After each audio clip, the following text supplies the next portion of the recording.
cold. I want a new cup of coffee on my desk now! This is Dateline NBC. Now I'm Chris Hansen. As many of you may remember, last week we brought you Kevin Klein, a Michigan citizen with abnormally small hands, and his hand job that made his once small petite hands normal sized.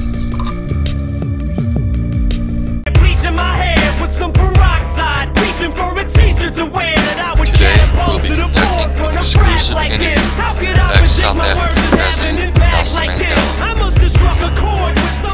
Tonight we have Nelson Mandela for an exclusive interview we haven't had for years. Well, let's take a seat, America. Please come in, Mr. Mandela. Geez, you look a little pale. Yeah, thank you. I haven't tanned in a while. Let's take a seat. Alright, that sounds good. So, Mr. Mandela, I know in your old age you do not do many interviews, if any at all, so I'd like to thank you for this opportunity. No problem, Chris. Hansen. So, Mr. Mandela, I'd like to start by asking you, what was your role in apartheid? Well, Chris, when apartheid began in 1948, blacks and whites were legally separated. I, however, opposed it. I coordinated sabotage campaigns against the government. Oh, I see. What impact did apartheid have on the economy of South Africa? Well,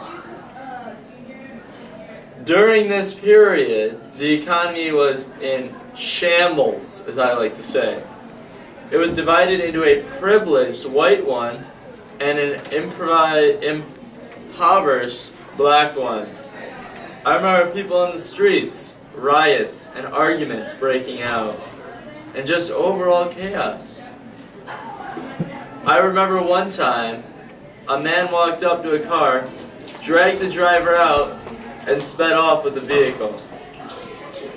Well, that's intense. I mean, the fact that no one tried to do anything about the carjacking, there's just some sick people in this world. He just watched. He didn't do anything.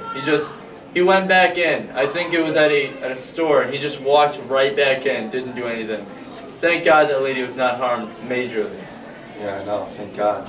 How's the economy following ending of apartheid? Following apartheid, the economy slowly began to rebuild. There was less tensions between the races. The economy is very strong due to many resources such as diamonds and has made a great recovery. So why were you in prison for 27 years? Oh, well, the government forces during the period of apartheid discovered the Umkhonto headquarters. They arrested me and sentenced me to life in prison for sabotaging the government.